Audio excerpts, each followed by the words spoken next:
6 de junio de 1944, 05:40. El Canal de la Mancha, a 16 kilómetros de la costa de Omaha Beach.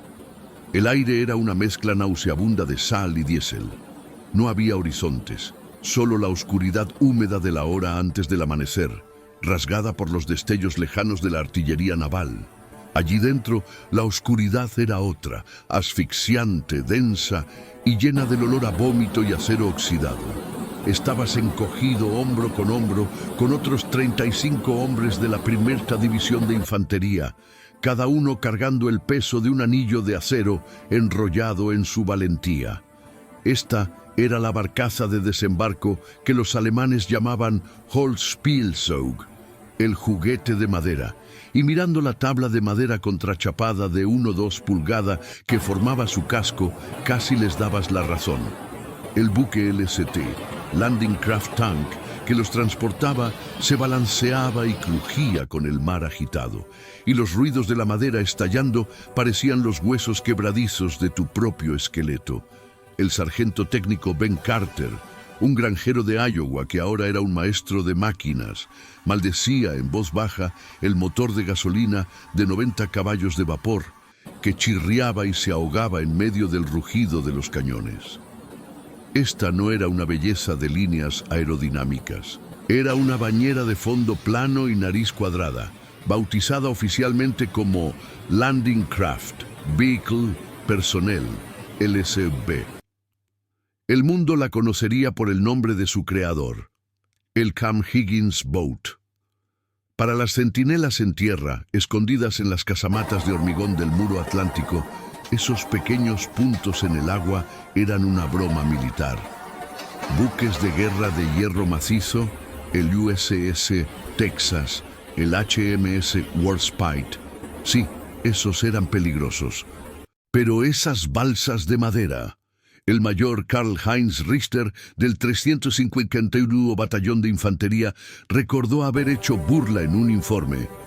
Están enviando sus fuerzas de asalto en lo que parecen ser barcos de pesca primitivos. Una ola grande los destruirá. La burla era la primera línea de defensa psicológica de la Wehrmacht. Y estaba profundamente equivocada. Aquel juguete de madera tenía una rampa, un motor lo bastante potente como para empujar una pequeña montaña de carga, y un calado ridículo de apenas 3 pies. Esa combinación significaba que podía deslizarse hasta la orilla y descargar 36 soldados, o un jeep, o toneladas de suministros en prácticamente cualquier playa del mundo. El inventor Andrew Jackson Higgins, de Nueva Orleans, no era un constructor naval. Era un genio autodidacta en derribar árboles y construir barcos de patrulla para contrabandistas y el cuerpo de ingenieros. Su filosofía era brutalmente simple. La guerra moderna no sería ganada con fortalezas flotantes, sino con capacidad de transporte. Usó madera contrachapada de doble casco para la durabilidad, un diseño que permitía un radio de giro extremadamente cerrado para maniobrar en aguas poco profundas, y colocó una rampa en la parte frontal para una descarga rápida. El tiempo lo era todo, pero la genialidad de Higgins era invisible a los ojos del enemigo. Ellos veían la madera contrachapada, no la revolución. Veían el motor de gasolina ruidoso, no la rampa que convertiría un obstáculo de 100 metros de agua y arena en un simple escalón. En este momento, a bordo del LCVP 1025, el rugido de la tensión era ensordecedor. Carter miró al capitán Miller, que tenía el rostro verdoso. 5 minutos para la rampa, señor, gritó por encima del ruido. Miller asintió con la cabeza, sus ojos fijos en la línea tenue y gris de tierra que ahora parecía estar devorando el océano. Lo que los alemanes no entendían era que la verdadera arma no era el peso del acero, sino la implacable simplicidad de aquel barco. Y esa simplicidad estaba a punto de poner el infierno en la playa. ¿Cuál sería el coste, en sangre y arena, para que el mando alemán entendiera el verdadero valor del Holzspielzeug de Andrew Higgins. 6 de junio de 1944, 06:30. Omaha Beach, Sector Dog Green. La rampa del LCVP SIL-25 bajó con un estruendo metálico, cortando el aire como una guillotina. El sonido era ensordecedor, pero fue inmediatamente ahogado por el torrente de fuego que venía de tierra. Ametralladoras MG-42, posicionadas en casamatas elevadas, escupían 1.200 disparos por minuto. Tú, uno de los primeros en saltar, sientes la arena bajo tus botas. No es arena suave, sino una mezcla pegajosa de sal, escombros y la marea roja que ya comienza a subir. Lo que sucede a continuación es el momento que Andrew Higgins había planeado: la velocidad del desembarco. En menos de 40 segundos, la rampa expulsa a 36 soldados, mojados, aterrorizados, pero listos para moverse. El capitán Miller grita órdenes por encima del estruendo de los proyectiles y la embarcación, ya desocupada, retrocede en un arco cerrado, el fondo plano permitiéndole girar rápidamente en aguas que apenas cubren las rodillas. El objetivo del LCVP no era luchar, era entregar. Era desechable en la medida en que el éxito dependía de deshacerse de él lo más rápido posible para descargar al siguiente. Mientras la primera oleada luchaba por refugiarse detrás de las obstrucciones de la playa, otros cientos de Holtzpilzhaugs convergían hacia las playas de Normandía. Esta movilidad implacable era lo que el alto mando alemán no conseguía entender. En sus planes estratégicos, imaginaban que las fuerzas aliadas usarían puertos capturados o, como máximo, atracaderos más elaborados.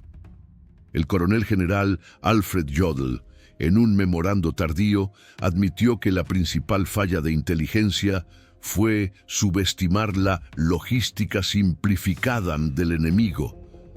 El sargento Klaus Fischer, un veterano de combate posicionado en una posición de tiro en Widerstandsnest 62, WN 62, observó la escena con horror creciente. Él y sus camaradas habían minado las playas con caballos de Frisia, Chechen y Gel, erizos checos y minas Teller. Esperaban que los transportes mayores se hundieran antes de llegar cerca, pero los pequeños LCVP, con su calado mínimo, con frecuencia navegaban entre o sobre las obstrucciones parcialmente sumergidas, burlándose de las defensas cuidadosamente planificadas.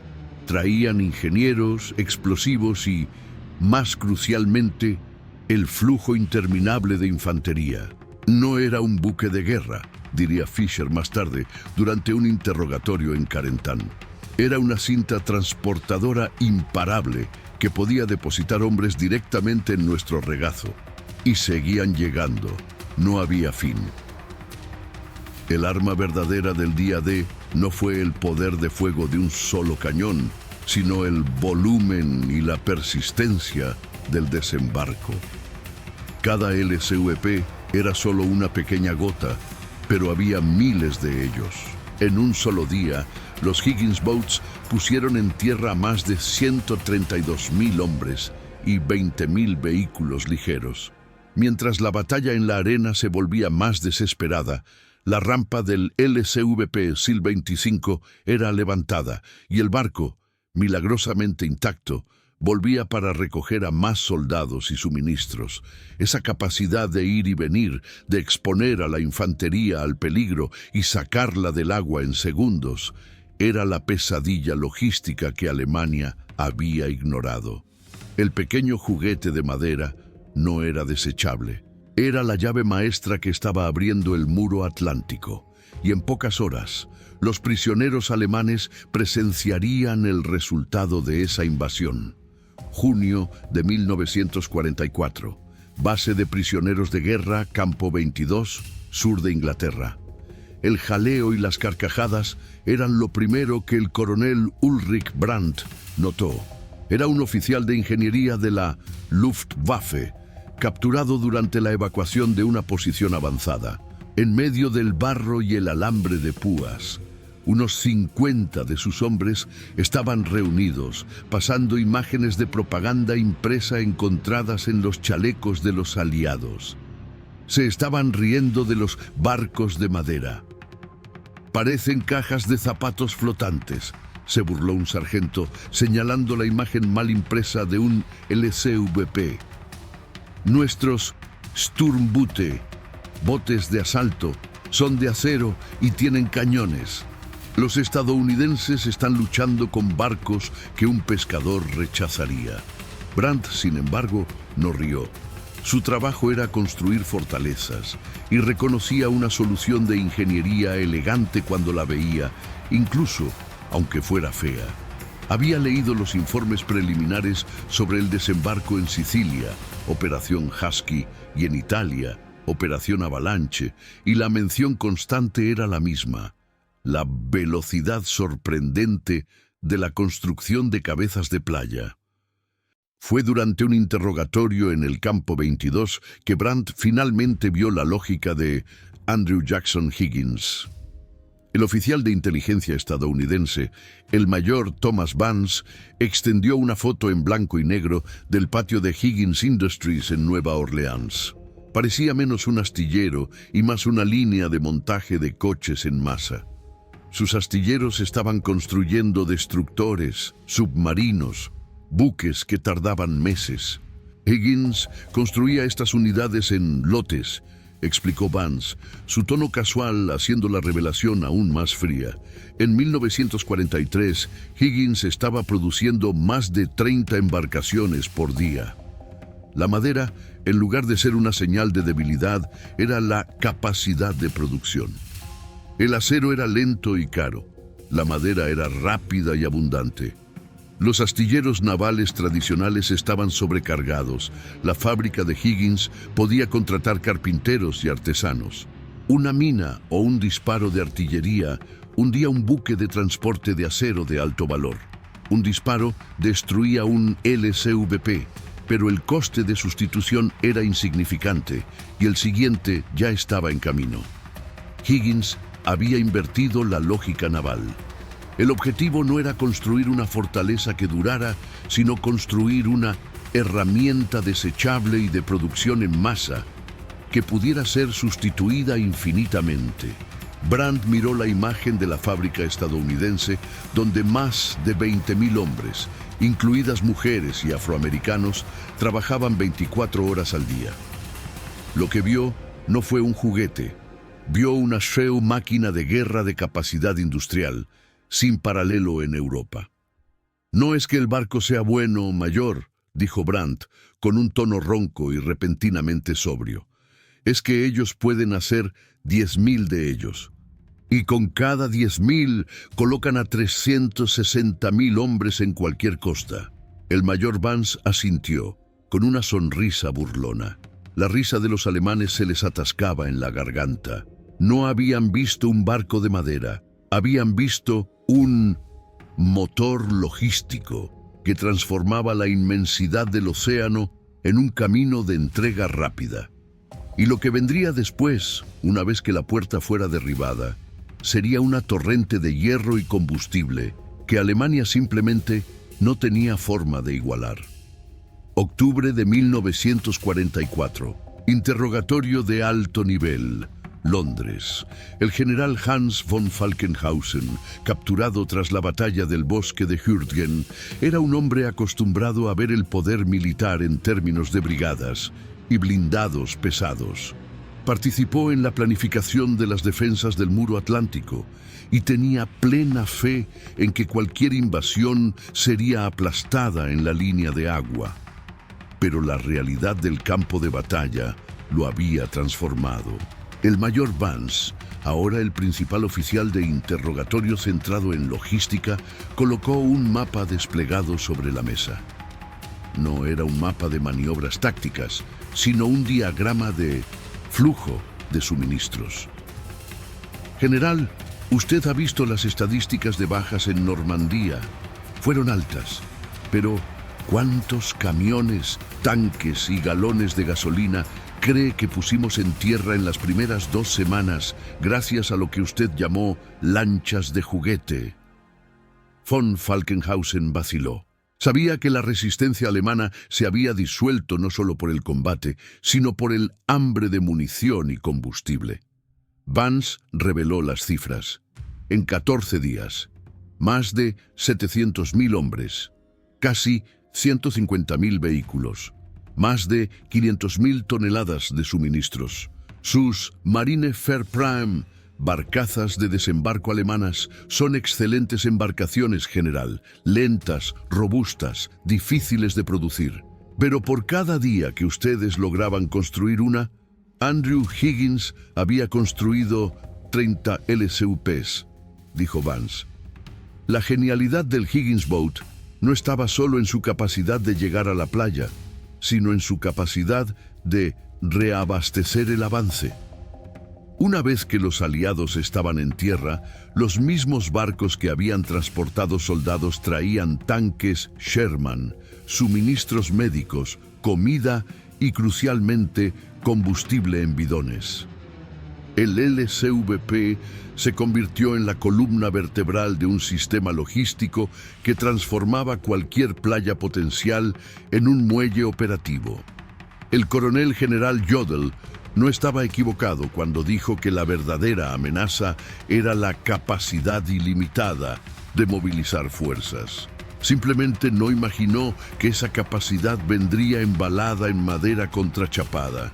El verdadero portaaviones de la victoria, como Eisenhower llamaría más tarde a los barcos de Higgins, no era el gigante de acero, sino la pequeña y repetible embarcación que convertía los desembarcos en una inundación. Los alemanes se habían preparado para una gota concentrada de poder de fuego. Fueron golpeados por una marea infinita de hombres y material. La risa de los prisioneros alemanes sobre el barco de pesca primitivo fue en realidad la risa de la ignorancia estratégica. Ellos se concentraron en detener el ataque. Higgins se concentró en garantizar el suministro posterior al ataque. Y al final, la guerra en Europa no fue ganada por quien tenía los mejores tanques en el día D, sino por quien conseguía alimentar y abastecer esos tanques indefinidamente. Para von Falkenhausen, la percepción fue sombría. El Holzpilzeug no era un juguete, sino el abrelatas de Europa. Y una vez que la lata estaba abierta, el resultado era inevitable. ¿Cómo seguiría esta máquina de producción estadounidense dictando el ritmo de la guerra? ¿Y cuáles serían las consecuencias para el propio Andrew Higgins? 1945. Oficina de Andrew Higgins, Nueva Orleans, Luisiana. Mientras la guerra en Europa llegaba a su brutal final, Andrew Jackson Higgins estaba exhausto, pero victorioso. No estaba en la línea del frente, pero su juguete estaba en todas partes. Desde Guadalcanal en el Pacífico hasta Argel en África, los aliados habían usado el LSVP para proyectar poder en más de 100 playas diferentes. El propio Dwight D. Eisenhower lo llamó el hombre que ganó la guerra para nosotros. No era una hipérbole vacía. Sin la capacidad de desembarcar grandes volúmenes de hombres y suministros en casi cualquier lugar, las estrategias de invasión, desde la Operación Torch hasta la Operación Overlord, habrían sido imposibles o habrían resultado en pérdidas catastróficas por falta de refuerzos y suministros. El reconocimiento llegó, pero el precio de la simplicidad y de la producción en masa era alto. Higgins Industries se había convertido en una ciudad industrial. Su fuerza de trabajo, incluyendo a miles de mujeres y afroamericanos, que antes estaban excluidos de la construcción naval tradicional, había producido más de 20.000 embarcaciones de todo tipo, LCUPs, LCMs, Landing Craft Mechanized e incluso lanchas torpederas. Eso representaba más embarcaciones que todos los demás astilleros estadounidenses combinados. Sin embargo, la relación de Higgins con el gobierno federal era tempestuosa. Era un outsider, un constructor obstinado que despreciaba la burocracia naval.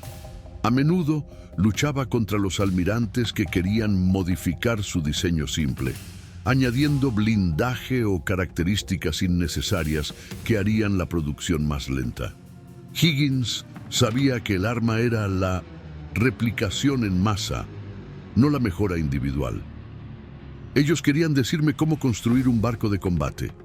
Yo les dije que necesitaban un barco de entrega, necesitaban un camino hacia el combate. Se quejaría ante sus capataces. El mayor testimonio de su éxito y la mayor ironía estaba en los informes de inteligencia alemanes. En los interrogatorios finales de oficiales de alto rango de la Wehrmacht, el tema no era la superioridad aérea aliada ni el poder de fuego de un solo buque de guerra. Era la escala.